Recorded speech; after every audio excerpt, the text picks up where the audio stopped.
something deeper than that. That things are actually interrelatedness itself.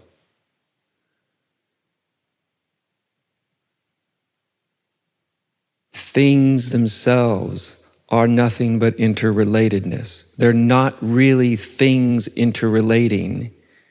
They're interrelatedness itself. So, as an example, if we break down anything, any perceivable thing into its smallest possible component, we actually run into this kind of paradox. And at the smallest element, the smallest particle we know of currently, there will almost undoubtedly become smaller ones still, but the smallest one we know is all of a sudden you can't tell, is this a something or a nothing? Or as they say in science or physics, a particle or a wave. That's a way of saying it's something that's not something. And it's a nothing that's not nothing. It's somehow in between those, or a conjoining of those. What is that? We have no real accurate way of conveying that in our language, because language itself is dualistic. There's actually no such thing as non-dual language. There's non-dual ideas, but there's actually no non-dual language.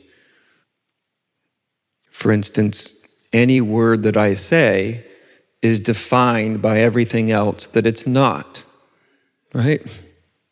That's dualistic. If I say sky, sky is only sky in relationship to everything else that it's not. And there's no word for sky that's not defined by everything else that it's not. There's no word for that. It's not in the structure of language.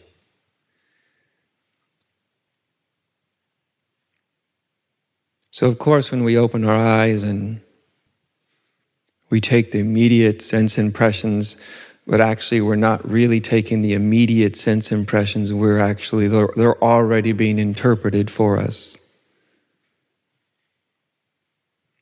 And the biggest interpretation is a thing. It's really hard for a human mind to think that a thing could be nothing but interrelatedness.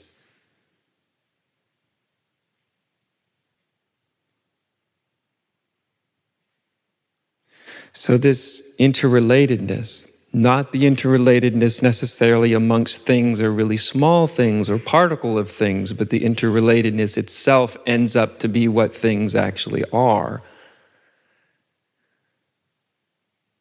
In this sense, things end up to be no things, and no things end up to be all things, as ridiculous as that sounds.